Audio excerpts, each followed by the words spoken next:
Annette? Oh. You can call this to order. I call the special planning commission meeting for Tuesday, January 29th, 2019 to order. No, are we doing Pledge of Allegiance or I don't see We always do a Pledge of Allegiance, but oh yeah, Flag. because he puts it up there. Okay.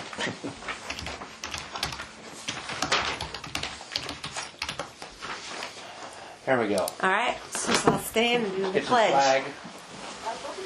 I gotta mute it. It'll be there in a second. Skip ad. Advertising. I pledge allegiance to the flag of the United States of America and to the republic for which it stands, one nation, under God, indivisible, with liberty and justice for all. Wow, just perfect timing, Catherine. Yeah, we're good, like BJ's. So, second item on the agenda is the business item for discussion of the draft zoning code. All right.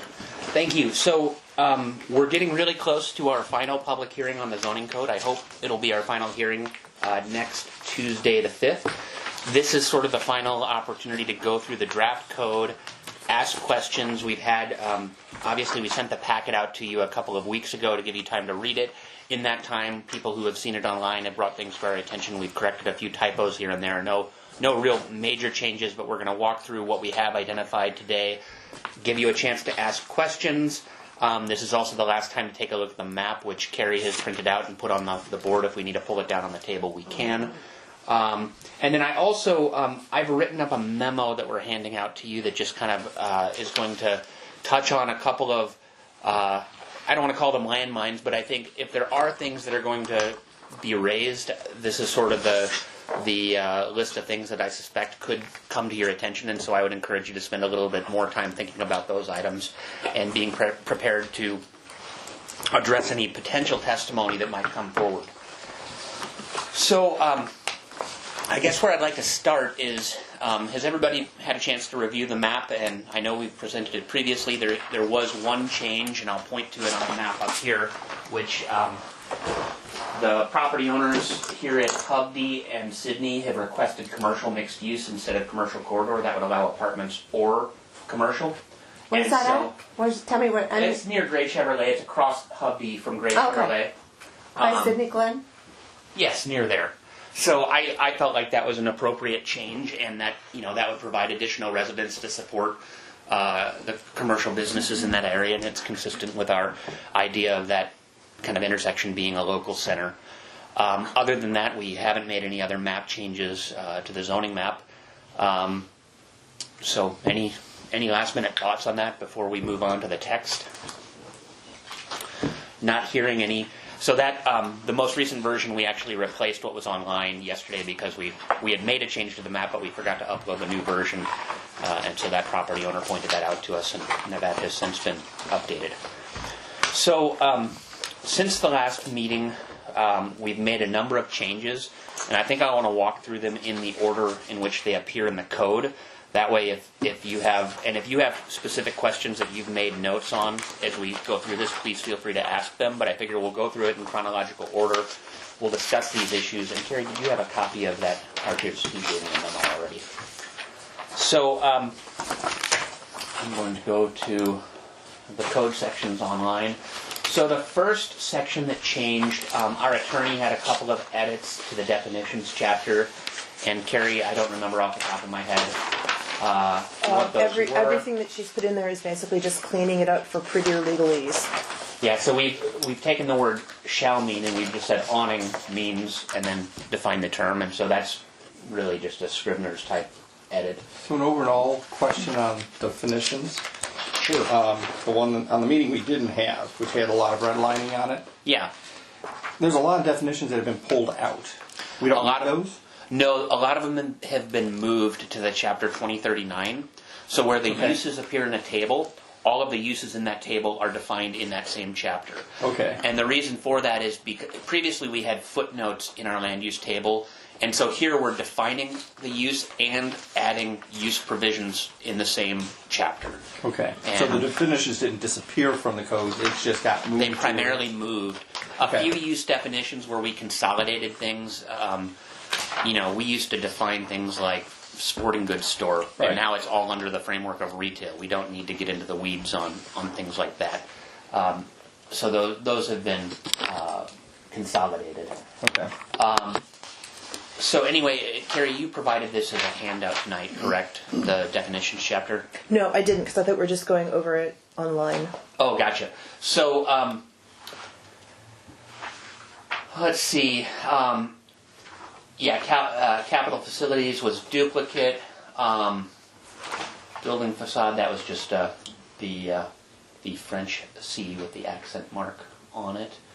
Do you want me to ring in on things while you're going through it? Definitely. At the top of page 3.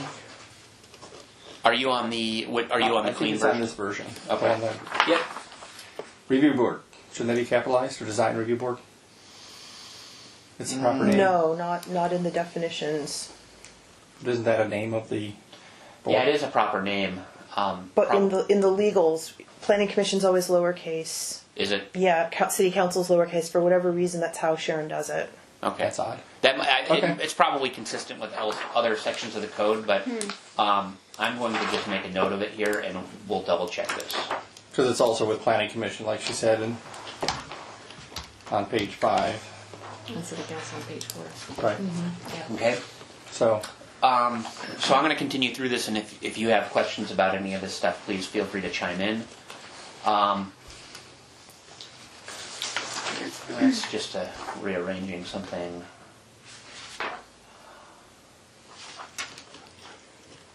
A bunch of shalls have been deleted. page 7, Yep, I'm on 7. drip line.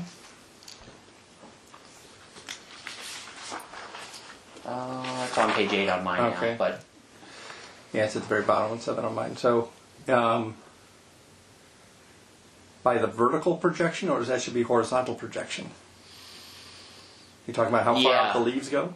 yeah, I would think that is horizontal actually. Right. Good catch. Oops. I'm not in track changes. How many years has that been in the code that way? That's not a new one. Drip line.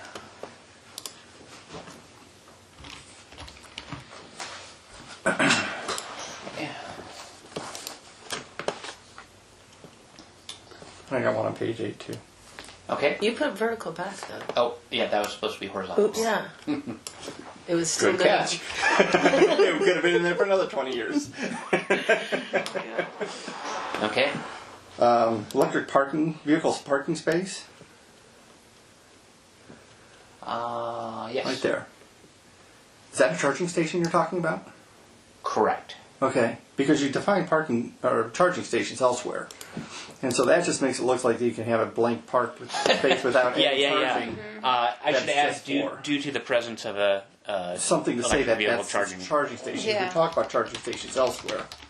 Otherwise, it looks like you're giving them a special parking space with no charging station that regular vehicles can't Yeah. go into.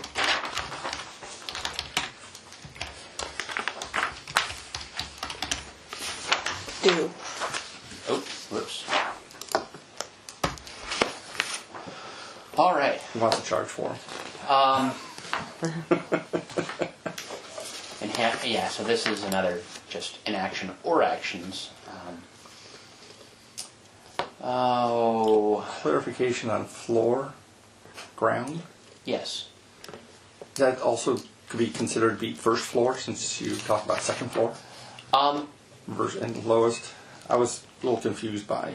Yeah, this is a legacy of the downtown overlay district because certain uses are prohibited on the ground floor of a building, and it's bail bonds and something else. Tattoo shops. Yes. Let's see, immediately above the basement.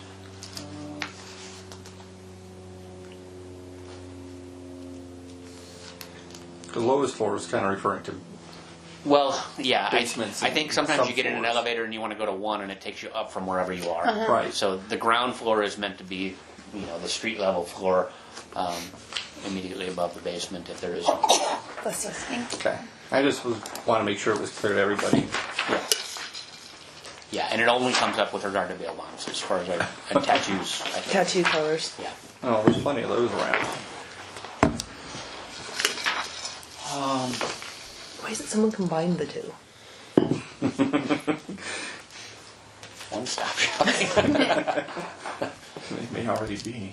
All right. True. That's just capitalization. You know, I used to be Yeah. a bail bond, so you should be nice. Did you? Yeah. And I used to track people down that jump bail. Wow. You were a bounty hunter? Yes, yeah. I love that. I love that you The were. record reflected Annette. that right? Stewart was a bounty hunter. So right before the Of all the repo. things I would have guessed as a previous career, that would not have been Wow. one. I was a single mom. I had to do Shame, something. my limited imagination. Don't try to hide. Annette's on the case. Not sure why that one was. Other small trees less than 4 inches at DBH. Do we define DBH somewhere? Is that why that's? Yeah, I think so. It's like in. I I saw it back here. No, let's see it. DBH, yeah, there it is. It's not even spelled out. should be. Yeah. All right. Any other questions on definitions? The legal non-conforming use and structure and legal non-conforming structure was taken out. Is that someplace else also? In the non-conforming chapter, so It's clearly because defined. we've introduced building types so you can now have a non-conforming building type in addition to non-conforming uses. We've reworked that in the non-conforming chapter. Okay, so the definition's just been put someplace else. Yes. Okay. Those seem to be important definitions to make sure we Sure. had. Shall, it's mostly formatting that's changed.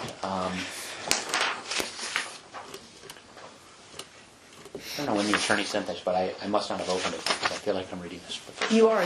She just sent it this morning at 10 o'clock. If you go up to neighborhood electric vehicle, Yes. I would suggest that to be slow or low speed electric vehicle. If you look higher up, you've got medium speed defined. I think this is out of federal code. It is. Okay. So, and this is related to our, I believe our McCormick Woods golf cart zone that we passed. Makes so sense. They just adopted this, and we haven't added this. This is, I'm not sure of 'Cause if the you go history up- on this. I mean, I like things to be conforming. Uh-huh. So if you go up to medium speed, so here they're talking about medium speed, and then they talk about neighborhood versus like low speed. That's why I would think low speed makes more sense. Yeah, I don't know the history on this to say whether that's possible or not. That's the term that's used in the CFR, so we Yeah. can't change it. Blame the feds. Yeah. Or I might suggest or known as low speed, just for consistency, or AKA low speed.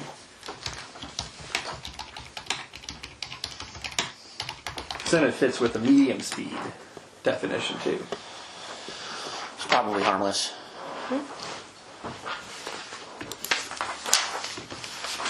Until it bites you.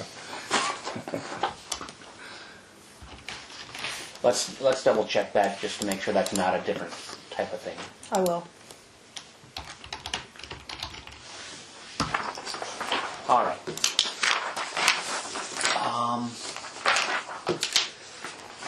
A bunch of shells. When you get to rapid charging station, I'm just getting to rapid charging station.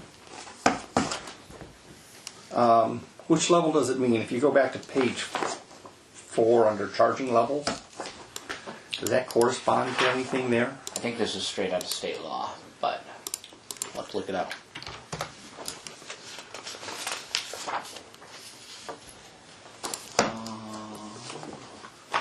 Definitions. Definition for rapid? No? I'm not sure. But if you go back to charging level, way back up on page 4, they have level 1, 2, and 3 defined. Yeah, and I think these are all defined in state law. The state back in probably 2007 passed legislation concerning electric vehicles, and they did it based on what they thought the technology was at the time, and it hasn't been touched since. So, Kind of outdated. yeah, there's even a term for like a battery exchange station back when a company out of Israel was talking about having a universal battery that you could swap out rather than having to recharge your car. You just pull up and Yeah, I saw that. it'd be like a propane exchange. So, but will that be able to be consistent with the rest of this particular document we're working Yeah, on? it's not a problem. Okay. Hey Nick, if we could back up just a moment to Yeah. must. Which one? Must? Are we shooting ourselves in the foot by removing all of the shalls? When must, shall mean the same thing as shall, Irene? I don't even think we really use must, but I think there possibly are still a few places where it appears. But no, it major means, I mean, it's pretty explicit. I don't. And I think I say what she's doing. If you say that something shall mean, it actually means it's going to happen in the future. Doesn't actually mean that today, but it shall mean that at some indefinite point. So she's just cleaning it up for grammar. Right, okay.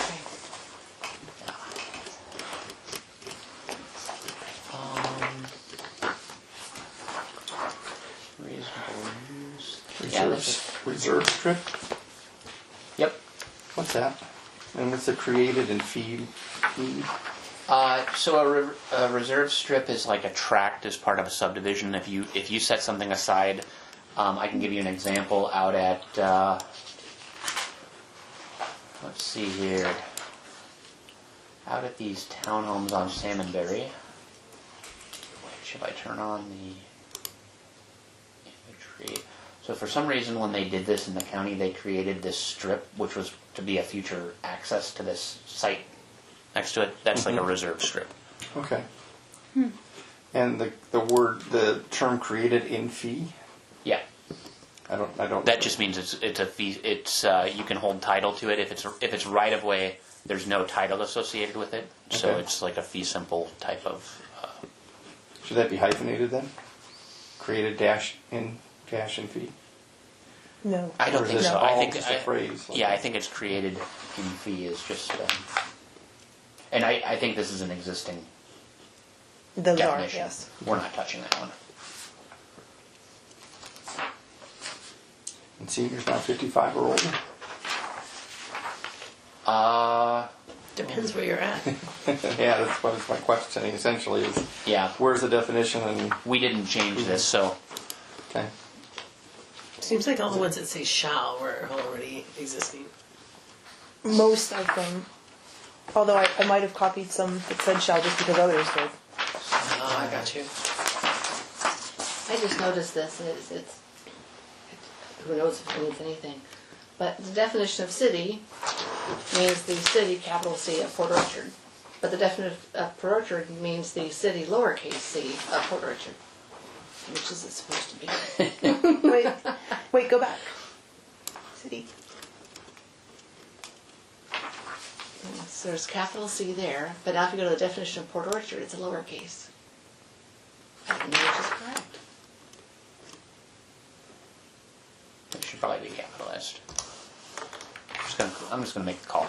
Really good call. Nick likes capitals. I always err on the side of capitals. I have a question. On 20, it starts on 22, runs to 23, where it's talking about school district support facility. Yes. It does not say the high school. Is that somewhere else? Well, It says excluding schools and buses. yeah, that's a school district support facility is like the admin office, for like a district office. But it says required by the Education Code of the State of Washington, grades kindergarten through 9, including associated meeting rooms, auditoriums, and athletic facilities. I'm just wondering where's 10 through 12, or does it not matter? Schools. Oh, yeah. Well, I know that. Let me look one other place real quick. 29. We can add a definition of high school. That's not. 20. Yeah, I don't know It's if. not hard.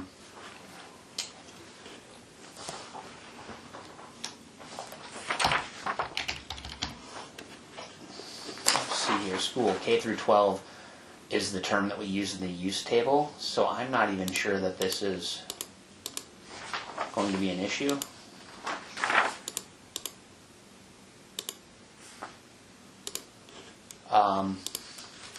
Yeah, I don't know. I'm just going to highlight this, Sherry, and we'll look at all the school definitions and make sure that they're in good shape. Okay. Okay. Stream. Looks like she updated that. So we have two definitions of street standards. Oh, okay. That's an old note that's been in there for a while. Okay. So I'm going to. This is something that I can fix. The Public Works Department is retitling their Public Works Standards book, and we're going to refer to that book by its proper title, and I'll fix that one. Nick, if you go back up a little ways, back up to Shoreline Master Program. Mm-hmm. Do you want to capitalize that C on City of Port Orchard? I don't know. I don't know either.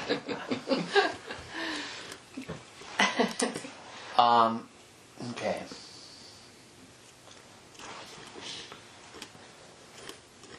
think we're close. All right, there's the end. And any final thoughts on definitions? All right. Okay, I don't think the rest of these chapters are going to take that long, but that was just because we only received it today. Did you want to talk about temporary uses? I'll do it in chronological Okay. order. So the next chapter that has changed since what went out was the building types chapter. So did anybody have any questions about any chapter prior to 20.32? So that's where I'm going to head next.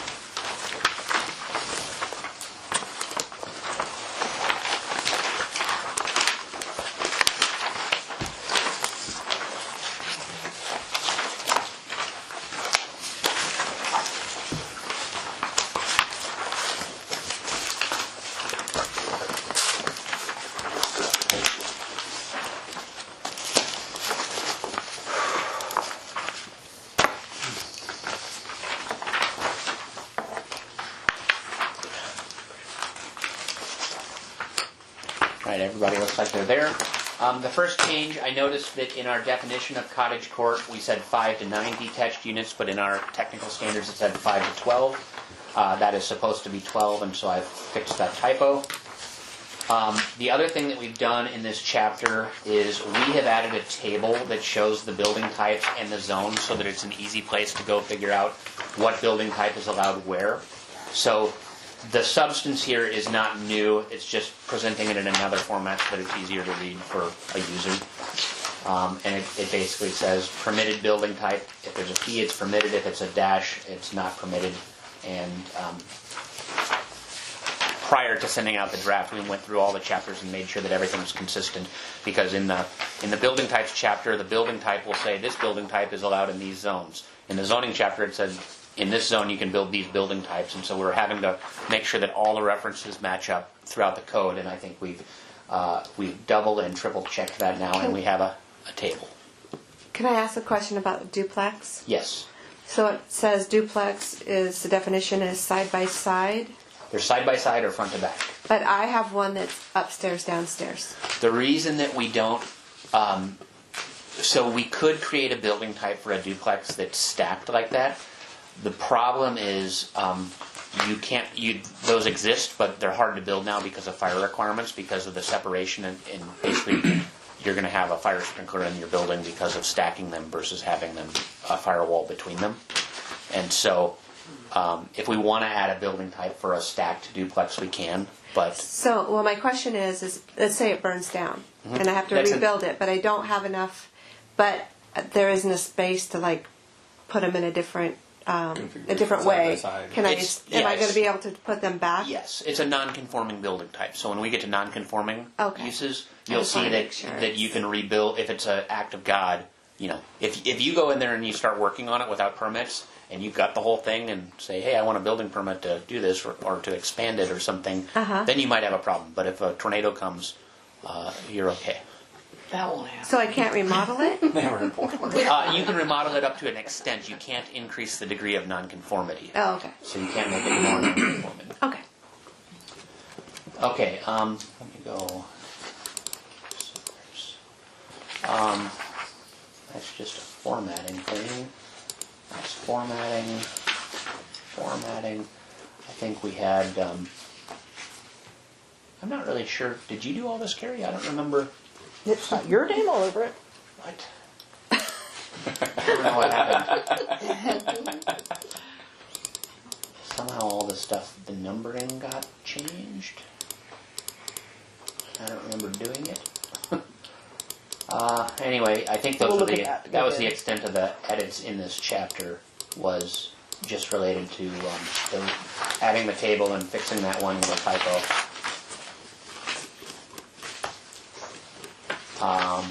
Yeah, I didn't make any other changes to this, so I don't think I need to scroll through it, but I guess I will make sure. Yeah. All right. Okay, next on the list is the commercial mixed use district, chapter 20.35. Did anybody have any questions about greenbelt or residential zones?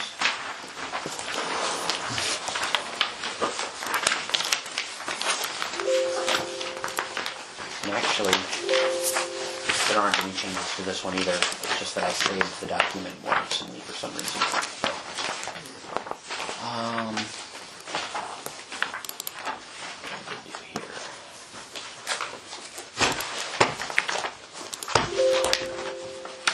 Districts have changed. So, I think we're close to temporary uses, aren't we? What chapter is that, Carrie? 58. We're going to jump into temporary uses, which was did we print this out for them, or we Yes, just okay? they've got it. So we realized that we had an existing chapter on temporary uses, and there were a couple of inconsistencies with the new code and with some of the previous changes we had made. So one of the things we've done in this chapter is we've clarified that a temporary use permit is a type 1 decision, so that's administrative. But we are not changing the fact that those get appealed to the city council. And the reason is we don't think that the city's decision to approve or not approve a Christmas tree lot for a month-long use needs to go to court. It should probably go to the city council. And this is probably going to get a revamped as a separate effort after we complete this, but this is more triage on this chapter, which is largely unchanged from 2007. Then the other change that we made here was previously it referred to the old commercial zones, commercial, mixed use, employment, and community facilities. We've added the abbreviations for the new zoning designations here to make it consistent with the proposed code. So it's a pretty minor change, but you hadn't even talked about that chapter until tonight. Let's see here. Okay, I'm going to go back. Actually, 20.39. Today, Carrie and I met with our attorneys to talk about small cell facilities. And I don't know if we've had a discussion about 5G cell phone service that's rolling out. The FCC issued an order back in September that basically said that cities have to allow 5G small cell antennas on telephone poles in the right-of-way. Really, we have very little that we can control. And to be consistent with that decision, we're still working on aesthetic standards where we can for small cell facilities. But in the zoning table here, we've sort of revamped our wireless telecommunication facilities. So that the heading now says, under the heading of wireless telecommunication facilities, there are amateur radio towers, and this is unchanged. There are small cell wireless telecommunication facilities, which are like your regular traditional cell phone tower, which typically, the small cell wireless telecommunication facilities, which are these new things, they're permitted across the board in any zone because we have very little that we can do with these other than put some aesthetic considerations on them, which we're working on separately. And then there's the traditional cell phone tower, which is a wireless telecommunication tower. I don't know why that. What do they look like? I will show you a picture in just a second. So these uses haven't changed. The reason this is all redlined is because I swapped the order of things and it struck through everything. Carrie, are there more things? Yeah, there's. Go to the next one. I'll show you pictures here in just a minute. So we've defined each of these terms. The small cell definition is defined in this FCC order, and so we're using that language. It talks about the size of the antennas, and then wireless telecommunication tower is much more general, as is the amateur radio operator tower. And that was everything that's been done in this chapter. So I will show you real quick our work on, this is still in a draft form, but these pictures are courtesy of Verizon, and we're putting them into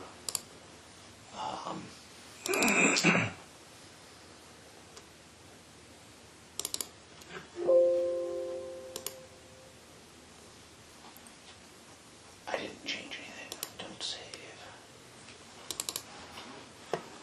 Okay, so what we're doing is in the Public Works standards that the Public Works Department is working on is we're writing some written standards, and then we're providing pictures of what these can look like. So the first 6 pictures are examples of the equipment where the antennas are mounted on a pole, the conduits are painted the same color as the pole, the little radio boxes at the bottom are painted the same color as the pole. So we're trying to make them as the least visually obtrusive as possible. So here's another example of the antennas inside of a container, but they're, it's fairly well hidden on the pole. This one has conduit running down the facility, and so these are all examples of okay applications, and then we get into the really bad stuff where they just pile things onto a pole and it's sticking out, feet away from the pole. This is really what we're trying to avoid. So we're working on standards for this, but in terms of a land use, we're obligated to permit it. What does the FCC say is the closest to the ground these things can be mounted? We're allowed to adopt local standards for that, but they don't. But the Americans with Disabilities Act would probably say that you've got to have a clear zone, and I don't know whether there's a height associated with that, but there is certainly a width. I guess I'm not thinking so much of people walking into it as studies are showing now that brain tumors are going up from uses of cell phone because you've got that. Well, frequency going. The current FCC doesn't seem to listen to anybody. It's kind of scary to think. I don't think I want to live next to a power pole that had one of those right at living level. Right. Okay. So anyway, we've addressed that to be consistent with this order, and there's more to come on small cell issues. Any questions through 20.39 that anybody has? Okay. Moving on, we talked about temporary uses. Subdivision design standards is in the next chapter that we've made some tweaks on. So the main change here, I mentioned that the Public Works Department is getting ready to update their Public Works standards document, which is like technical drawings, engineering level drawings of what different things need to look like. So we're going to generically refer to the adopted City of Port Orchard Public Works Engineering Standards and Specifications, PWESS. There were several references to this document throughout, and I've just tweaked how it's referred to in this chapter, so not really a substantive change.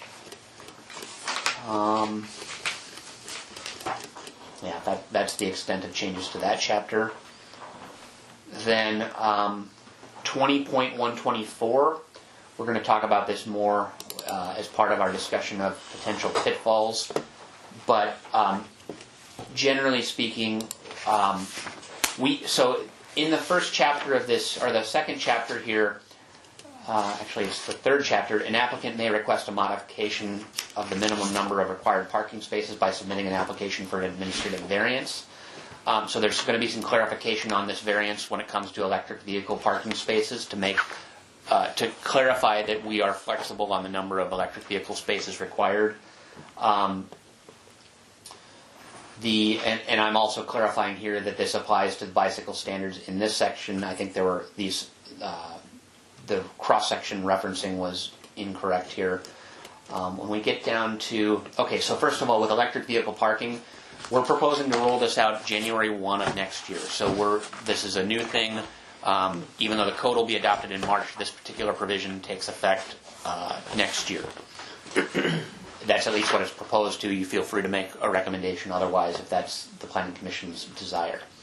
The reference to overnight lodging, we have 4 types of overnight lodging, not 5. That was just something that needed to be cleaned up. In addition, convenience stores, we have a couple of these proposed right now, but they're already vested and submitted.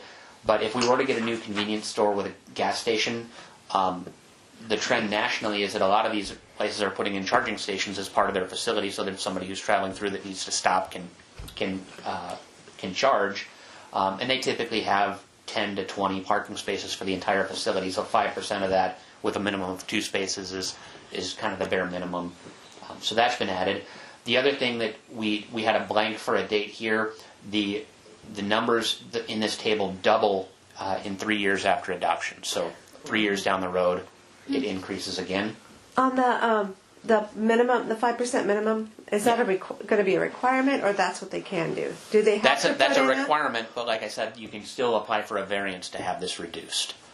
to 0, or do you Correct. have? Okay. Yeah, you can get it to 0. The other thing that I've explicitly written in here on electric vehicles is that an applicant may request a modification of the minimum number of electric vehicle parking spaces by administrative variance.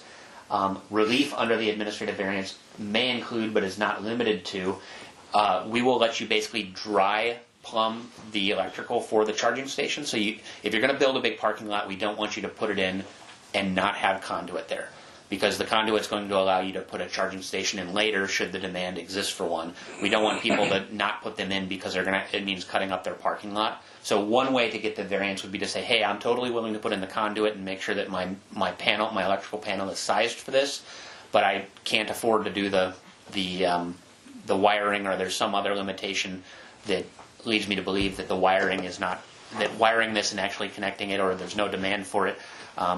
It allows them an out with dry utilities, and so maybe that would be a way for them to increase their chances of getting the variance, by putting in the conduit.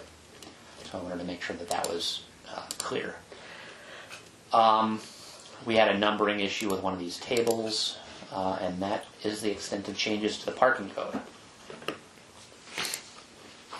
20.129 is the other big, actually there's 2 other chapters that have big revisions.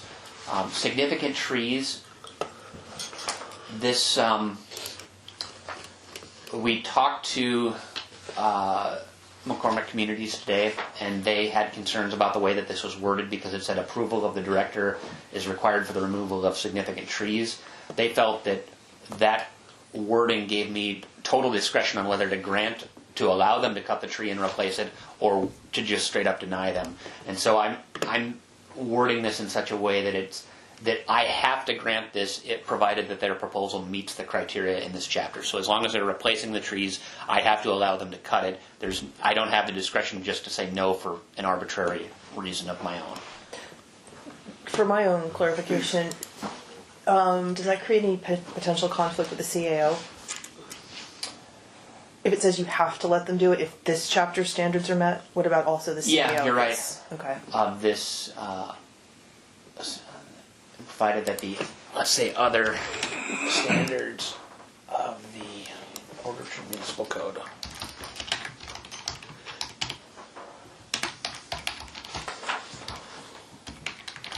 Oops. And then in addition, they were also concerned. Go ahead. Right for Orchard City. Yes.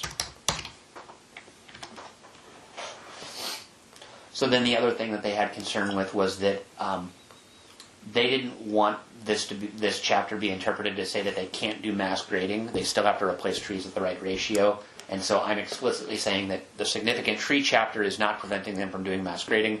The stormwater chapter might, but at least this is not the reason that they can't. What does that mean? It's like Stetson Heights right now. If you've been out there, they've cleared the entire site, boundary line to boundary line, and the stormwater codes, for instance, require that you retain native vegetation for stormwater infiltration, and because the soils work a lot better than soils that have been, filled or cut, This still allows them to do that, though other chapters may not allow them to do that as freely. So that's what masquerading means? Yeah. The final change here, we allowed the replacement trees to be planted within 500 feet. We felt like 1,000 feet would be a little bit more flexible in terms of giving them an opportunity to find a site to replace trees if they can't get them all on their site. In addition, I just reworded this. It doesn't change the substance, but we want guarantee. Unless the trees are planted on public property, we need guarantees and like a conservation easement or something to assure that the trees will be protected once they're replaced on another site. So that's the extent of the significant tree revisions. And then finally, single-family design standards. This was this has changed since the last time you've seen it, but it went out in your packet clean. I don't know how closely you paid attention to this, but it's quite different than our existing single-family design standards, and the reason is because we regulate by building type now. This chapter just dealt with all duplexes and all single-family houses, and now we have to figure out which provisions apply to which building types. The other thing that we're doing is when we have smaller lots, it's really important to make sure that the driveways and the garage bays don't dominate the architecture of the house or the townhome or whatever type of structure it is. So we've created a table that basically says this is how many side-by-side enclosed parking spaces you can have based on the width of a lot for that building type. And so if a detached house is going to be on a lot narrower than 40 feet, which is a pretty small lot, you can do a two-car garage, but they have to be one in front of the other. They can't be side-by-side. It's only above 40 feet that you can get a two-car garage on a lot because of how much of the facade is occupied by those garage bays. Same with a townhouse. Under 30 feet, you can't do any garage. 30 to 40 feet, you can do a single-car garage on a townhome. But when you talk about the width of the unit, that's less than 50% of the width, so you still see windows on the ground floor. It's not just a wall of garages. So that's the intent of this table, is just to help ensure that the garage is de-emphasized as part of the design. And then when you look in the other chapters, most of the language here, the pictures and the language is pretty similar to what it was before, but it says, for building design, this section shall apply to detached houses, cottages within a cottage court, all duplex types, and attached houses and townhomes as defined in the building types chapter. Other standards, at least one or two of these, I don't believe applies to townhouses, and I have to, architectural variety, I don't believe applies to townhomes, because if you're building one building that has multiple townhomes in it, you want them to actually be coordinated rather than having that variety. Same with, I guess that applies to everything. In any event, if you haven't read this, take a look at it. I don't think the main difference is the garage door width thing now that we're allowing varying lot widths depending on your access configuration in the zoning code. And again, the building types, it's been adjusted to that. So those aren't shown in red line, but if you haven't read this carefully, I would definitely recommend that. So with that said, before I get into the memo that I provided to you of pitfalls, do we have any other questions about what's in the zoning code at this time?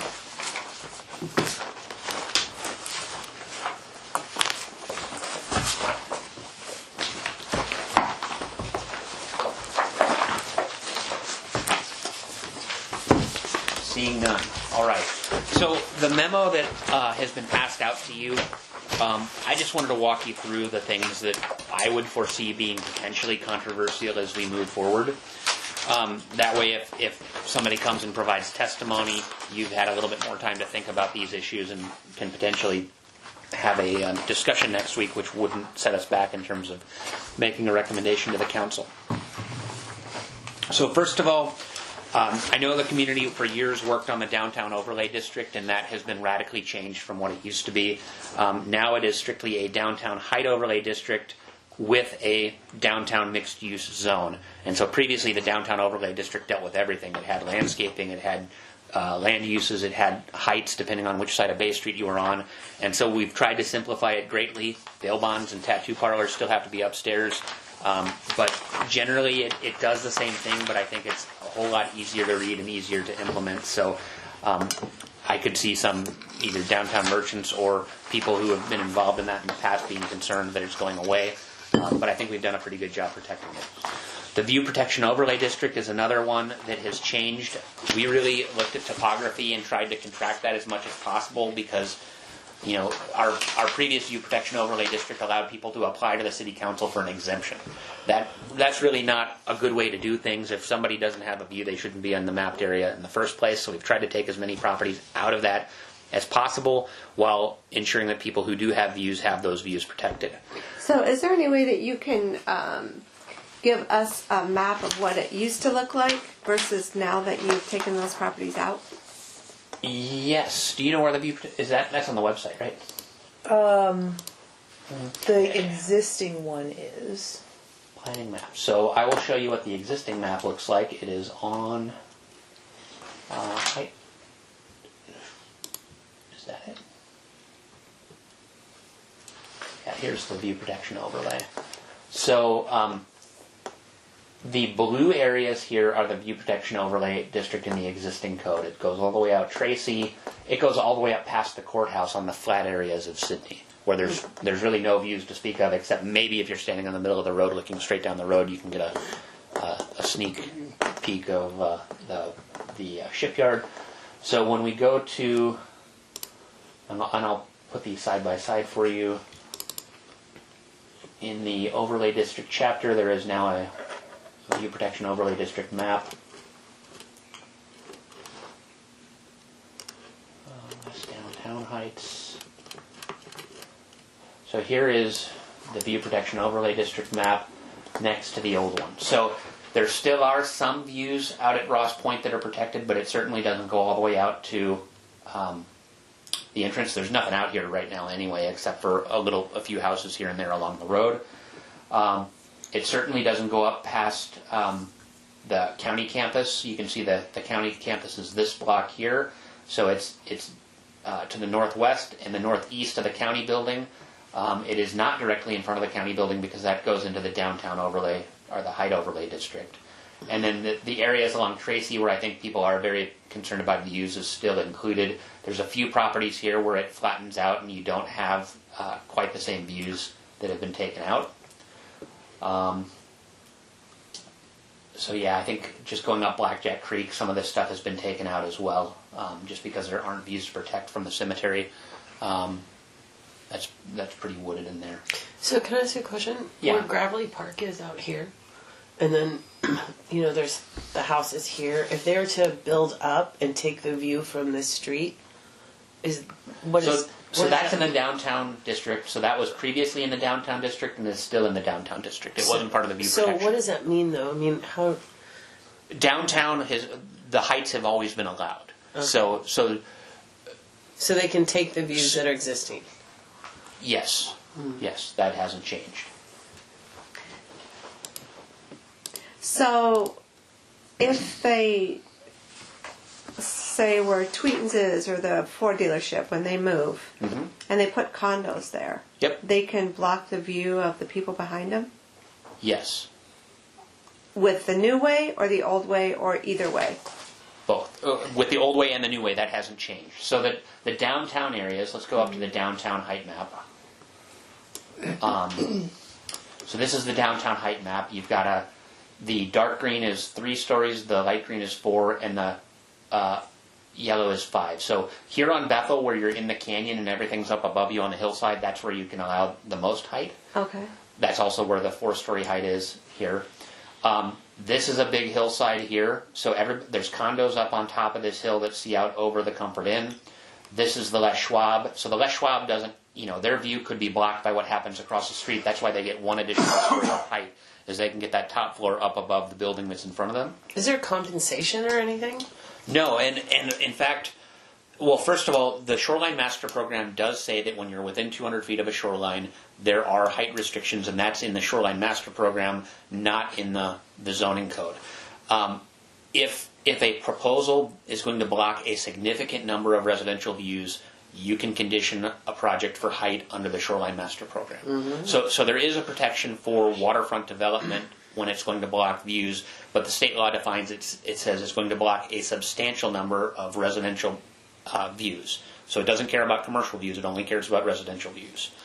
The other thing is, and we've discussed this before, is where views exist, people frequently acquire view easements. So if just because you have a view, if you're uphill, and that's why the view protection overlay district is nice, is that everybody's at 15 feet. So as the hill goes up, everybody is stepping up above everybody equally.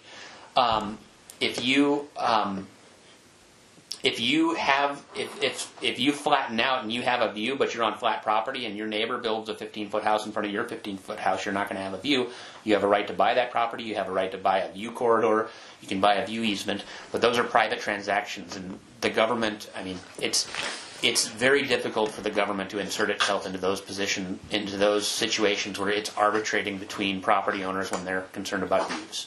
And I think we've discussed this at length on. It just looks like it could be a tunnel to go through town. Mm-hmm.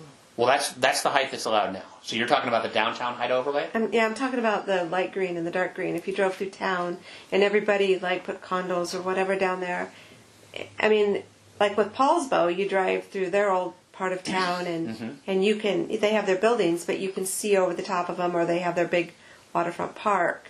And this seems like it's just taking. So this is already allowed on the existing code. On the north side of Bay Street, you can go up to 39 feet under the existing DOD. Let me pull up the code. Might be 33. Which is the height of the current buildings right now? No, they're all. I mean, everything down there is one story right now. So it's always been zoned to go higher. I guess on the south side things are multi-story. On the north side, it's mostly one-story buildings. They're mostly two-story. Oh, that's two-story. Yeah. Facades. Yeah. Yeah. I guess let me pull it up. Hang on. And even Gig Harbor, they don't have, down in their old Gig Harbor, they don't have all this stuff right on their waterfront, and they're thriving. Except something I just learned is there's no access to that actual water on their waterfront for their whole downtown area. That's one of the complaints about their downtown I heard that they recently don't like. too. But they have a park and they have marinas. Yeah, but there's no place for you to really get your tootsies wet. I mean, you can't really, because they've spread out their downtown so much now, that there's no actual water access, and it sounded like they were regretting that. So here's the chapters that deal with the existing height. So I had never even considered that. DOD allowable building heights. Heights within the central DOD and DOD east and west gateways on the north side of Bay Street. Height limit 27 feet, can go up to 39 feet when they provide water access or amenities and in accordance with POMC. The south side, you get 39 as the base height, it goes up to 55 feet. So that's a 3 to a 5 story.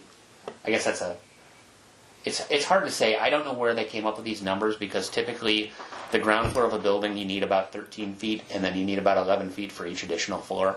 So ours are consistent. We're generous because we say, 38, 48, 58 feet, because you got to have that extra allowance for the ceiling height on the ground floor, and then the utilities going in between floors, things like that. I mean, it's not a straight 10-foot height limit, which is what a lot of codes assume. So are the heights changing, or no? No. The heights are staying The the same. heights are staying the same. Okay. It's just previously you had to go through an extra hoop for the height. We're just making it straight and simple so that it's not complicated. And plus, all of the amenities that got you the additional height are now part of our design standards. You have to provide that public open space. You have to provide the amenities. And so those are required outright. It seems silly to make somebody go through an extra step of a hearing for something that That's only that they're already satisfying regardless of whether they go through the hearing process or not. What does the light green represent and the dark green again? Dark green is 3 stories, light green is 4 stories, and yellow is 5. But I think that And the city hall light green because it's currently 4 stories? We're like 60-something feet. We're taller than. Yeah. I don't even know how they built City Hall, because I think it exceeded the height limit at Oh, the yeah. time. Yeah. So I I wasn't here then. I remember that. Nobody was here then. Yeah. So anyway, yeah, the height limits really aren't changing. It's just that the view protection thing, Once you get to the top of the hill, you're not in the view protection overlay district anymore because it's flat enough that you don't have a view to protect. Okay, where do we leave off? Memo. Go back up a moment. Sorry, but go back to that, the height. The map? Yeah, thanks. Just thinking. Okay, all right. Where is the boulevard on that? All right, thank you. Portage Boulevard is over here. So this is that little hole that always floods down here. Those kind of little houses. I'm trying to buy that one house. Are you? Are you the little white ones? So close. I love that little house. I want to totally just redo it. Does it flood? They didn't. It does. Well, that I know that's. But It does. I've had inspections and appraisals, and there is water there, but they think that it can be like So pushed away. that property is on a list for funding to restore the estuary there. You know, right? But not like for 20 years. You never know. As funding rounds come and go every 2 years, you have a cycle, and you may get funding for it. Well, I talked to Mark Yeah. about it, so Anyway, I'm okay. okay. Moving on. For residential development, another change, and I'm going to pull up the residential chapter. Previously, we required 15-foot front yard setbacks across the board.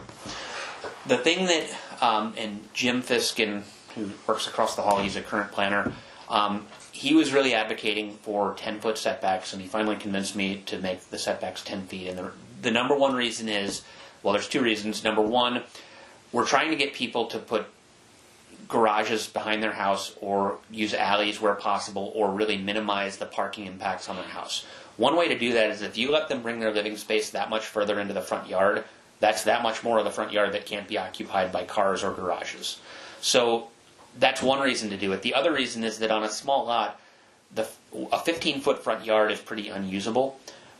Adding 5 feet to whatever backyard you had makes your backyard more usable, which either provides room for that rear garage or for your private yard space. So we have averaging. So when you have existing development, you use the average of the existing houses between you. But for new development, we wanted to provide a 10-foot setback, and we think that probably makes sense from a design standpoint. Whether people will actually want to build things that close, I don't know, but we certainly don't want to prohibit it without a good reason. So, What if you had a house that was currently sitting at 15 feet back? and you want to build an addition? The home next to it burns the ground, Mm-hmm. and they just choose to go 10 feet, but now it blocks the view of the home that's at 15. Well, what view are you talking about? Let's say it's a water view, sideways. Yeah, I suppose that's a, How do you prevent that? I don't know. That's why I'm pointing this out to you. I think the cases where somebody's house burns down are pretty few and far between. It's just an example, but Yeah. it could happen. Yeah, there are. Yeah, there But are. I guess you could make the point that if they wanted to remodel their house and add on to the front so that it took up To to that line, It could that would also possibly- be allowable under the new code. Yeah, I guess. It's potentially possible. So that's a And concern. can you limit it to new construction? Well, in the previous language that I used, before I sent you the most recent version, what I said was that in areas of the city that are not characterized by existing development, it's 10 feet, and in existing areas of the city, it stays 15 feet. So, it's a tough call. I haven't found a really easy way to. It's much easier just to have one number and have it be consistent, because if somebody comes in and you don't have to say, well, what's the area you're in? What does it look like? What's next to you? I think it's a lot easier to defend when it's straightforward and everybody is treated the same. But So did I understand existing areas that maintain it stays at 15? So like downtown. existing areas, there's averaging. So if you're a lot that's between two houses, you take the average setback of the two. You can go to the. You would take the average between the two. So But right now, if everything downtown is 15, and somebody wanted to remodel. Yeah, and I wonder if it is, let's go to, not Belcher Pharmaceutical, let's go to, I think there are houses like on Kitsap Street that are probably, well, I know a house right here. Yeah. That might be about 15 feet. Mm-hmm. I bet this one isn't. That is cute. They're all lined up. All Well, look three where of them. the poles are. They're probably in right of way. So Yeah, their this is the property right of way line's is all the way back here. So these are probably less than a 10-foot setback now. I think in old parts of the city, very frequently these houses are a lot closer to the street than what the current setbacks require. But at the same time, most of these houses don't have driveways or garages in front because they were built on alleys and they were built in a different era. This But they apartment don't look building- bad. Yeah. No. This apartment's probably not 15 feet back from the right of way either. Oh, there's a ticket on that car. And these guys certainly aren't, but They're like 3 feet. yeah. Like on the sidewalk. So and honestly, when you look at kind of monotonous new subdivisions, I actually think having, in some cases having that uniform setback makes things less attractive than having things varied. I noticed that a lot when I was walking around my old neighborhood in Tacoma. That all the historic houses are all at different positions, and it creates variety. Yeah. So I'm open to restoring that to 15 feet and allowing it at 10 feet in certain situations, but right now it's written to be 10 feet, and so I'm going to leave it to you guys to make that recommendation. And that includes the garage, the whole structure. No, the garage has to be 20 feet back. It does. Okay. Yeah, so garages, you have to have a full parking space in front of the garage, and it has to be de-emphasized in accordance with the residential design standards. So that's part of the incentive of giving them that extra 5 feet, is because they have to push the garage back. They can bring more of the house forward, and that helps them meet the design standards. And that isn't, we're going to go back to if the house burnt down, it's an old house and the house burned That's down, not an then the issue. garage can be Yeah. how it was before. Yep, that's not an issue. I like the idea of changing it to 10 feet. Yeah, your house is probably less than 10. You're at like 5. I'm not even 5. 3? I'm like an You're inch. on the sidewalk. I mean, we're on the sidewalk. You could have a lemonade stand right outside Right out the window. Yeah, Yeah, It's absolutely. like a walk up. It's my third business. Lemonade window. I'm going to go. Oh, where did my? But one thing I do like about my tiny house is that we do have a really private, lovely little backyard that's like a little sanctuary, and I wouldn't trade that for anything. Do you know what I mean? Yeah. I like the idea of having some private space. I like the front to be cute. I mean, I wouldn't mind if I had a little front yard, But if you can push back 10, 15 feet, your backyard would be a lot smaller. right, Yeah. I wouldn't like that. Right. Exactly. So I'm glad it's the way it is what I mean. Yeah. So in the subdivision chapter, one new thing, and I don't think this is going to be controversial, but this connectivity index, I think we talked about it before. I think this meets fire objectives for connectivity, and actually during the tornado when we had trees down everywhere and you're trying to find a way through, you're like, wow, it would really make sense if these neighborhoods were connected rather than... Perfect Of course, example. it requires the setup of more roadblocks, Perfect but example. yeah, that's exactly why fire department wants more than one entrance into a Makes subdivision. sense. And I think this is a great addition to the code, but there could be pushback because there may be, you may increase the amount of pavement that you have to put down and the size of your stormwater facilities to build these connections. So you never know how the building community would react to that. But I think it's positive. Let's see. The requirements for private streets have become more stringent in this chapter. Basically, once you're above, I think, 9 houses, it has to meet a public street standard even if it's built as a private road. And so, and that's really just for life safety and providing pedestrian connectivity and whatnot. Let's see. Under 20.40, so in conjunction with the setback changes, is it 20? Actually, I think it's building elements. It might be both of these chapters together. So we allow, let me find it here. Build 2 zone. Building features. Porches, stoops, balconies may project into a required primary or side street setback. So your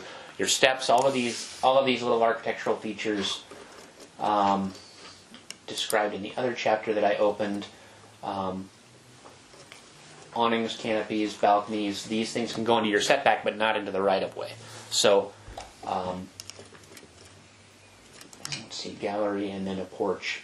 The other thing that, the porch is required to be a minimum of 50% of the width of the house, so that's also a new standard. The porch is required to be 50%. Yeah, Do you of the have width. to? Is it a requirement to have a porch? It's not. Yes, it is, and it was before too in the Okay. design standards. Previously, it was a smaller porch that was required, but this is that has been increased. Let's see, where did I leave off? In the residential mixed-use zone, we did add townhomes to that zone. We felt like townhomes. Actually, I'm not sure. Did I put this on the list, or did you put this on the list? You did. Nick, should we worry about you? Maybe. There's a lot of balls in the air. It's, Is this, you don't want this in here? no, it's fine. Okay. I don't think it provides. It's not worth discussing though. Okay, so Well, your help commercial is. development. We sent out a few hundred notices to landowners, and the primary landowners we reached out to were the ones that are in the candy cane stripe on the zoning map. That is because while I don't believe they're getting a down zone because we're adding apartments as an allowed use in that zone, they are having some of the commercial uses that were previously allowed taken away. So gas stations, automobile-oriented uses, car sales, that sort of thing is being taken out of the commercial mixed use, but in exchange you're getting the ability to build apartments. So the reason we sent out mailers to those people is we wanted to make sure that they knew that it was changing, and that I think most people will see it as a positive, but some might. I think a lot of people view commercial real estate as more valuable than residential, even though the market for commercial real estate is really flattened. I don't know that everybody really understands sort of what's been happening there. So you may hear testimony from somebody who's unhappy about that, but I think that once it's explained to them, it should be pretty straightforward.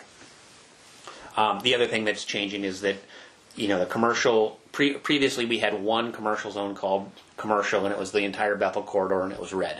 Now we have commercial corridor, we have commercial heavy, and the commercial heavy is really for big box type uses, for really intense commercial uses, whereas the commercial corridor is for retail, restaurants, not as much of the heavy stuff, and it does allow mixed use buildings, but not just plain apartments without the commercial component. Can I ask a question Yeah. about that? So, what is like the roofing company downtown? What are they considered? They would be a commercial. They're almost industrial. Yeah, It's more of a how can non-conforming How use. can they be downtown? Because they've been down there forever.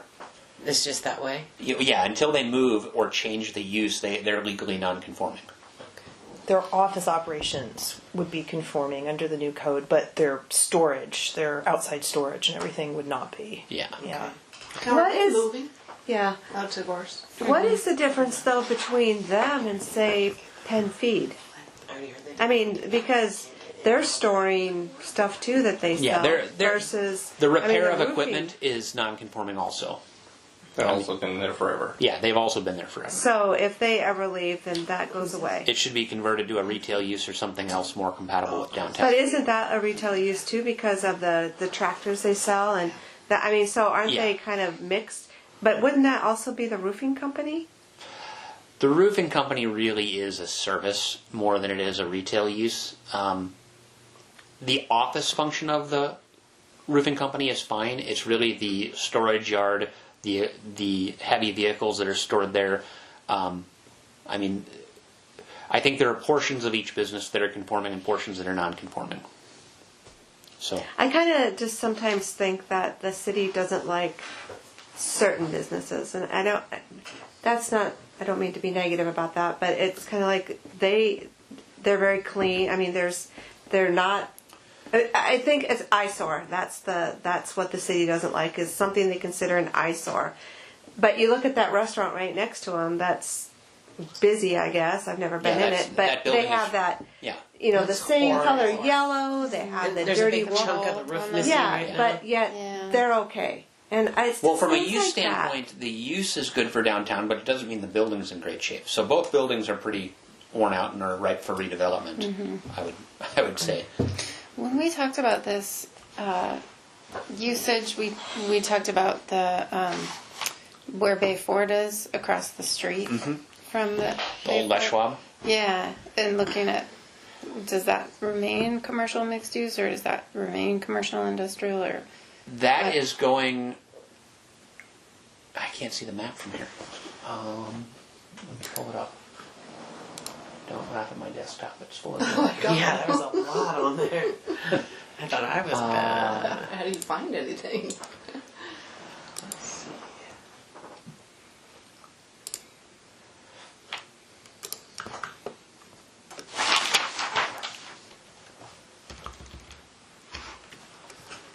Let's scroll over here. So that is going, that's going to be commercial mixed use. So they can do apartments, they can do retail, like light commercial uses, not the heavy stuff. So the RV sales would become non-conforming under this proposal. And I think the preference would be to see that site redevelop. And I think, between the car dealership and the Les Schwab site, if all of this redeveloped and kind of became an extension of downtown, that would be a good thing. But the car dealership's not going anywhere, is it? They're exploring their options. looking. Are they? Their permit to redevelop the car dealership expires in September. They have to be done with that by September. So And they haven't even started. no, well they've done a tiny bit of work, but they're really, I think, looking at Plan B and possibly doing something else there. But Good. who knows? That'd be It's nice. not a good place for a car dealership. I think our number one priority is to Get seagull Poop on all Big the clam time. shells. Every day. our number one priority is keep the car dealership in town. Yeah. And if possible, For sure. see our waterfront thrive and develop. So last year, I think it was like April 1st or something. I don't remember what it was called, but there was a year that the city was going to allow some special thing. And Oh, the pilot. yeah, and people. And Yeah. so this year, the year's almost up, isn't it? And It ends in June. Did it work? But Anything happen? We're building that into the code. So a lot of what's in that is going into this code. Like for instance, the downtown. I thought it was only good for a year. What parcel was chosen? No, it was good through June of 2019. They have to submit by June of 2019. But So why we've would got- you put it in the code? Is it something that's going to be carried over? We're going to make some of the changes permanent. So let me give you an example. In the commercial mixed-use district, for instance, let's go down to the downtown commercial zone. I think I passed. Nope. CMU. Downtown mixed use. So we allow live-work units, single-story shopfront, and mixed-use shopfront. So the mixed-use shopfront is a multi-story ground floor retail with apartments above, which is what the mixed-use pilot program did. There's no density limit here, which is what the mixed-use pilot program did. Previously, it said 30 units per acre was the maximum, but as we explored, there's, really, if you can provide the parking for the number of units, why do we want to tell them how many units will fit in a building? Because they have to come up with a pro forma that's going to make sure that they have the right number of units and the right mix of units to make the project financing work.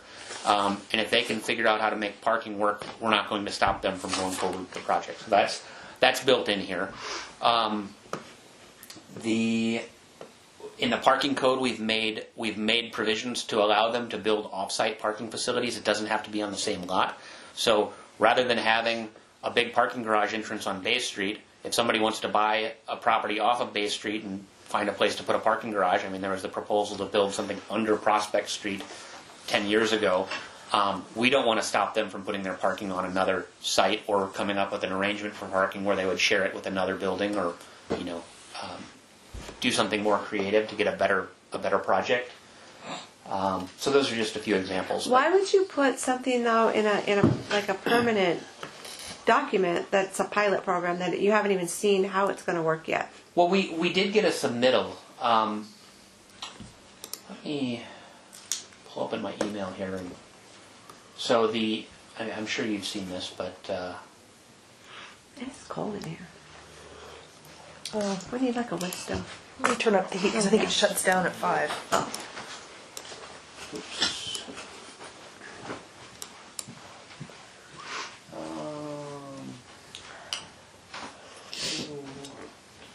Does anybody remember the name of the guy at Kitsap Credit Union? The CEO. Of the credit union? Yeah. Pretty sure I sent him an email around this time. But I can't think of his name. I did a lot of email when I was out on vacation, as it turns out. Anyway, I had actually, I think, let's see here.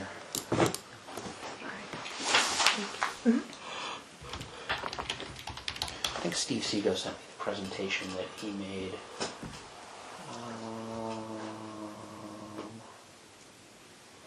Council presentation. Which one was it? So this whole waterfront project that was proposed by this downtown group. This is the old one, I think. Uh-oh, I broke it.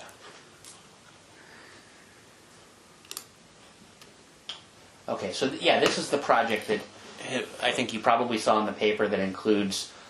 Oh man. So we are working on this, an agreement to make this happen right now with a mixed-use building, mixed-use and office building on the vacant Kitsap Bank parking lot, and they're seeking funds for a community center at kind of in the port yacht sales parking lot to build a community performing arts center. So this is just a massing diagram, and they're actually proposing to they're building this hill climb, and this would take Prospect, so you can walk down Prospect, come down the stairs into a plaza. They want to restore the entire shoreline, restore the creek that's flowing out here to daylight the portion of it from Bay Street to the water. And so this is something that is coming in as a proposal right now. I don't know. Nick, can you go back? Yeah. So the building, right there. Okay, so tall purple one. Yep. Isn't that where City Hall sits? No, City Hall No, is City right Hall's next over to it, here. right there. Okay. That's the parking lot. It's kind of like the road between So they took City the Hall. curve out of Prospect and keeps going Yes. straight down. Now I understand. As a Okay. pedestrian street, and there's a plaza up on the upper portion, and a plaza on the lower portion, and a plaza on the water side. So it creates this huge pedestrian space that goes between the two blocks. And on the upper plaza, the parking is concealed underneath. They came in with this proposal. I think this is the second floor. Yeah, so you can see the layering. So on the very bottom underground, there's a parking deck. Then there's a parking deck behind the retail level and under the stairs. And then another parking deck above that's under the plaza. And then this rooftop of the parking is a courtyard that goes down the stairs and out to the waterfront where they've restored the beaches and whatnot. So, I mean, clearly the changes in the mixed-use pilot program were at least enough to get people to start looking at this. We also got a proposal for the Lighthouse Restaurant, and we've been working with them on a plan where they came in and just had some massing diagrams, but they're looking to move forward with plans on that site. Is that the condos? I mean, I can. Well, because years ago they were going to Yeah. do condos. This So I is didn't different. know. This is a new. Let me figure out where that's at. Not another restaurant. So the guy that owns Shears, did he buy the real estate or just? Yeah, he did. Pottery Avenue. So This is the one. does it seem like it's going to sell then? No, he's going to redevelop it, I believe. So he came in with a proposal that had so it's a ground floor. It's ground floor retail with underground parking behind the retail here, and then apartments on the upper two floors, and they would have like an outdoor deck.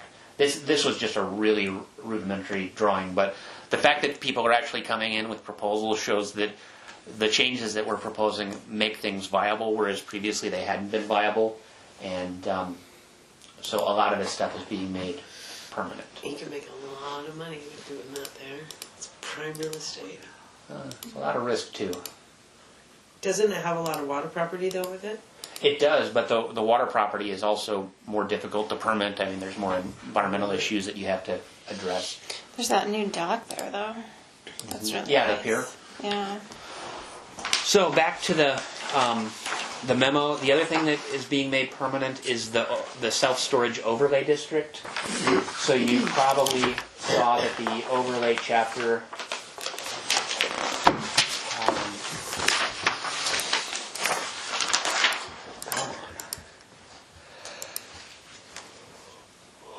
okay, here we go. So we've essentially made what was in the interim ordinance permanent. We've tweaked a few properties on the map, including some that are outside of the UGA they're in the urban growth area, but they're outside of the city. So these are the areas where storage facilities are allowed. In addition, let's see here. In the use table, one of the conditions of storage uses is you have to provide a market study showing that there's a demand from the Port Orchard residents for the facility. We don't want to become the dumping ground for storage units for the entire county.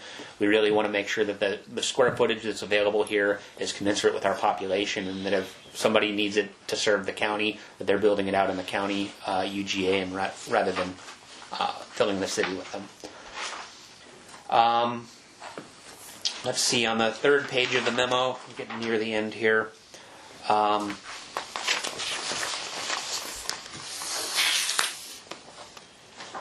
One of the side effects of the zoning changes is that we are increasing our carrying capacity for housing. So the buildable lands report that was done when we updated our comprehensive plan last time showed that we had capacity for like 10 or 12,000 additional residents. We only needed to plan for 8,000 more residents. And until we do a new buildable lands report, which won't be until 2022, we won't know for sure how much additional capacity we're creating, but I think we are substantially increasing the capacity of the city to hold people with the zoning changes. So presumably that's going to, during the next comp plan update, it's going to preclude UGA expansion from the county, at least in the south end. We're probably not going to be able to justify it because we're going to have sufficient capacity. It also could mean that if Silverdale or Paulsbo wants to expand, because Port Orchard has so much capacity, they might not be able to.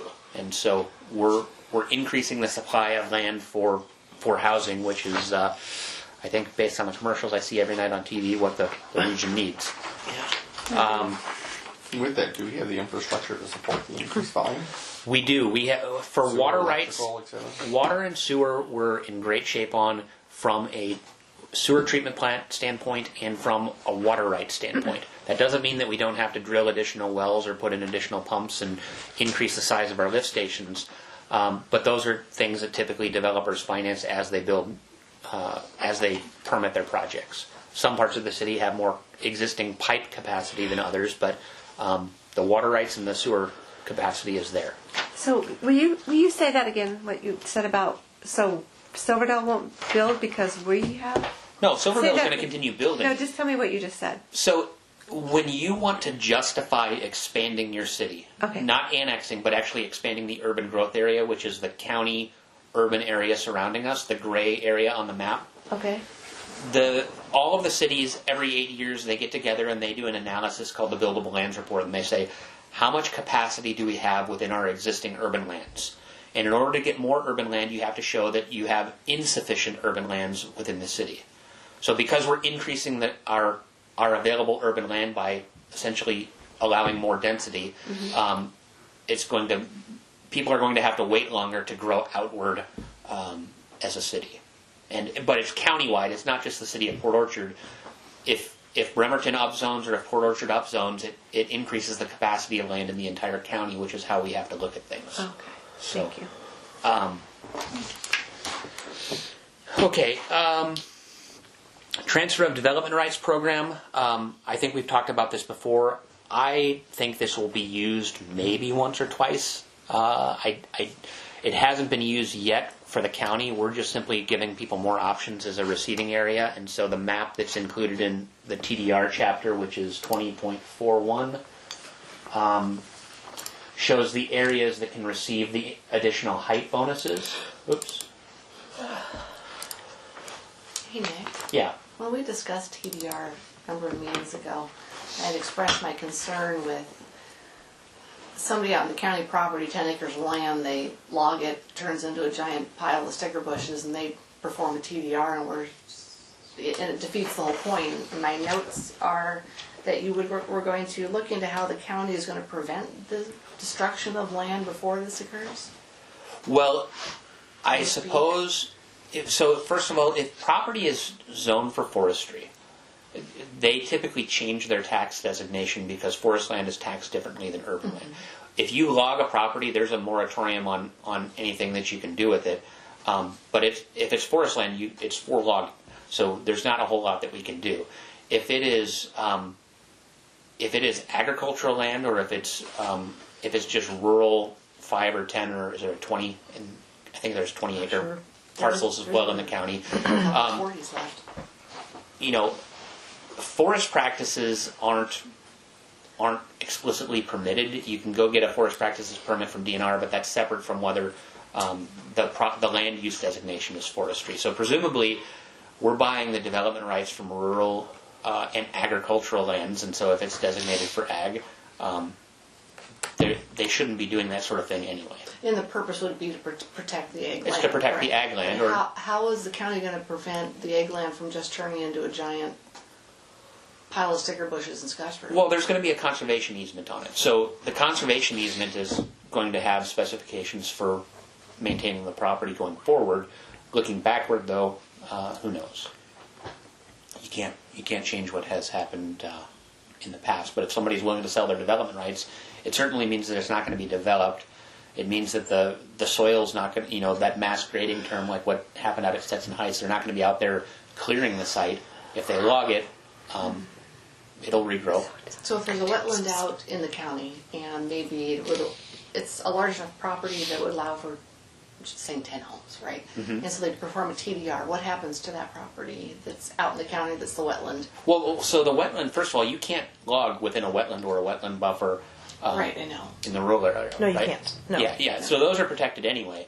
I meant the party. I mean, it's a big piece of property. You've got a beautiful wetland on it, healthy ecosystem, but portion of the property could be developed, and that's what they're using for transfer development rights. What happens to this big, beautiful piece of property? It's held forever in conservation. It's undevelopable. So if there's a house on it, if they have a 20-acre property that could be subdivided into 4 lots, you're basically selling your right to subdivide, but you can continue living in your house, and you're not allowed to develop, and you're going to have to maintain the wetland and keep things in good condition, and that's in the conservation easement. Okay. And so they couldn't then log what is loggable on their property and then turn around and perform a TDR? And now it's been graded. It's been... If there's development rights, yes, but that conservation easement is going to allow that to regrow and become a forest and not be logged ever again. So it's really a forward-looking thing, not a backward-looking thing. Stop. You stop. Also, we don't really have agricultural zoned land in the county, but there are forestry zones for the really large timber producing pieces, and some of those actually don't have development rights. Like, you don't have the right to go in and develop housing, so they would not be eligible for a transfer of development rights because they don't have any rights to give. Now, that's not everybody that's in forestry, but some of them that are zoned for that, they wouldn't even be part of this process. So the really large virgin pieces of timber. Sure. Yeah, it's really looking at the 20-acre tracts with a house already on it and preventing that from being subdivided further. And the county has an issue. They have all these legacy lots. That is the term that they use. Where years ago somebody got a property subdivided. They're not buildable. They don't have septic systems on them. But there's these 5-acre lots out in the county that theoretically could be built on if it was financially viable. And the county really doesn't want to see that land develop because it's a lot of traffic. It's people driving a lot of vehicle miles on roads. And so those are the types of things where if you have a 5-acre undeveloped tract, you could sell the development right rather than selling the property to a developer and keep it. And if you're the neighbor or you own multiple properties together, you can say, hey, I'm going to sell this right. And it gives them the relief.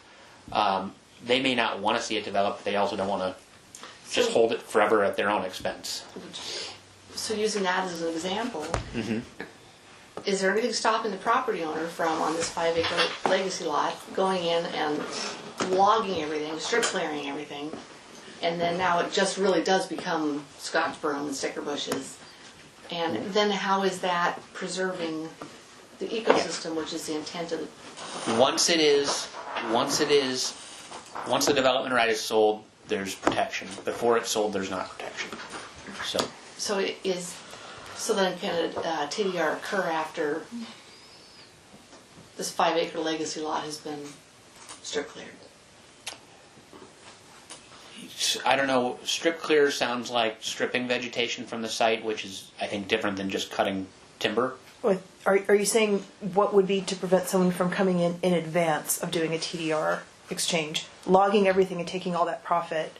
Yeah. And if they had the underlying right to build 10 houses or whatever, then putting that in a TDR, I guess there's really nothing. That would be a county regulation. Yeah, that would have to prevent that. Yeah, and that's what you were going to check on, to see if I can call them and talk to them about that. I apologize that I haven't done that, but.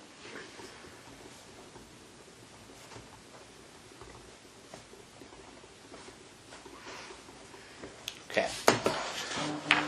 So I'll try to have that answer for you next week. Finally, the parking code. I mentioned the administrative variance provision. Basically, you can get an administrative variance provided you do a parking demand study for your use. That allows you to do like co-location where you have a daytime user and then residents and a nighttime use. We don't want to make you provide all of the residential parking and all of the commercial when half of the parking will be empty half of the time. So there's a lot of flexibility with parking. Previously, it just said I could arbitrarily grant a 50% reduction. I don't want that. I would prefer them to provide a study and go through the process to have a decision. Bicycle parking requirements are new. Providing a bike rack isn't expensive, but for certain uses you have to provide a place to lock up a bike. The electrical vehicle parking we talked about at length. One other change. So if you live, I'm going to find on Google Maps an example here.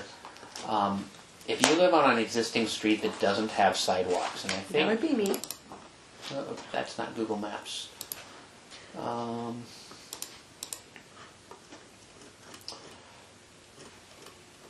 Let's find an example. I think out here on Perry, these streets, there's no sidewalks here. And there's people who park along the street, but it's not really a parking lot. Mm-hmm. So what the parking code does is it says that if there is no on-street parking, and on-street parking is allowed in front of your house, you have to provide an additional 10% parking on your site. So if you had to provide 2 parking spaces, if there's no on-street parking, you got to provide 2.2, and that gets rounded either up or down depending on what the ultimate number is. But it's a way to encourage people to actually improve their parking lane, put in the curb, and provide more formal designated on-street parking. And so basically, if you have on-street parking, your parking is less. If you don't have on-street parking, your parking is slightly more. And so you'll notice that in the parking quantity table that we make an adjustment for that. Question? Or was that a yawn? That was a yawn. Sorry to bore you. Finally, significant trees. I think we talked about that. McCormick expressed some concerns about this. They provided an example of another way to deal with significant trees that they want us to look at. I told them that once we get this done, I don't want to hold up this just for one issue, but I'm willing to look at it going forward. I made a couple of changes to address their immediate concerns, but I don't know if other people will have concerns, but make sure you're familiar with that chapter. And with that said, that is hopefully near the end of... How many months have we been doing this? Since April? May. Long time. This is fast for government. This is very fast. Is it? Oh yeah. Yes. I mean, other cities will take 18 months, 2.5 years to do this. So, You guys have been on double time, man. Well, no, where they start a process and then the planning commission starts arguing amongst themselves and nothing ever gets done. So you guys are cooperative. So we You talk should to get each some other. sort of medal or something. yeah, we get along. Either that or become more argumentative. Yeah, let's hold it up. Yeah. So are we moving on? That Are you is done? the end of that item. There is one other item that we should mention, and that is, we have minutes too, but we have to elect a new chair next meeting. And so it has to be at the first regular meeting of the year, which this is a special meeting. So maybe you guys can discuss amongst yourselves who wants that burden. We should be interested in all year. It's not till next week. I'm not nominating, I'm just trying to get a feel for it. I second that. Okay. So minutes. Okay. So, Me too. and we have to wait till next week. Not for the minutes. Yeah. Okay, so approval of the minutes from September I wasn't. 3rd. On the bottom there? I think you can still, I mean, you, I wasn't there. I can. I think thought you vote could. on I it. thought in that class you said we could. Oh, if you're here. I'm sorry. Okay. Yeah. And So do we have people that were here? Stephanie, David, Marcus. I was here in September. Okay. So is there a motion? I'll make a motion to approve the September 3rd, 2018 Planning Commission meeting minutes as written. Second. All in favor? Aye. All opposed? They pass. And then moving on, October 2nd, 2018 minutes. As a correction, Okay. under Commissioners, it said absent Annette Stewart, yet called to order, Chair Stewart called the meeting. oops. I'm good. No, you're I'm right. good. You're super Yeah. good. I think it might have been, but I'm not entirely Yeah, sure. I think you were. Okay, thank you were. Okay, I will correct that. Thank you. It's also under adjourn. As I will change that. So you can vote to approve that with corrections as noted. okay, we'll move to Oh, For nice. her to show me how she. plan the planning commission meeting Sorry. minutes from Oh, that's October okay. 2nd, 2018 as edited, corrected. Yeah, I voted for. Is there a second? Sure, yes. Okay. All those in favor? Aye. All those opposed? Okay. So for our next meeting, in the hearing, is everybody going to Will be you here? sign, please? Yeah, I'll be here. Yes, Expectations. Carrie. I had mentioned that I would not be here Yes. next week. I will be here. Oh, you My will? trip was canceled. Oh, I don't know if that's good, but It's good. that you'll be here. Okay. It's good. Okay, thank you. Yes. All right. So everybody here is planning to be there, and hopefully Mark and who else are we missing? Trish. Yeah. Trish. Will, hopefully they will be able to make it next time. It will be at the other building, so we have room Trish will for not be the there. public. I haven't seen her for a reason. Yeah. So the other chapters in here that we didn't touch on that didn't have changes, those are already part of the code. That's already. No, the things we didn't touch on. This is just a clean copy of how the code will read. I think we've discussed any changes previously, but there's nothing new changing in there since the last time we talked about this. But if you have questions about something, Okay. Please let me know either offline or. Okay. Any questions you have between now and next week, if you email us a heads up, that would be appreciated so that we're prepared to address those. We'll take any feedback we had today and we're going to make a clean copy. You'll get a packet very soon, but there's going to be nothing. Everything that we talked about in Redline today, I think we'll make clean so that you have a nice clean copy of the code. If there's anything that changes between now and next week, we'll provide that in Redline for you so that you know what it is. And we'll be asking for a recommendation from you next week, and then you won't have to work on this anymore, hopefully, if we can get past that point. Right. For now. So tonight's meeting is adjourned. Yay. Aye.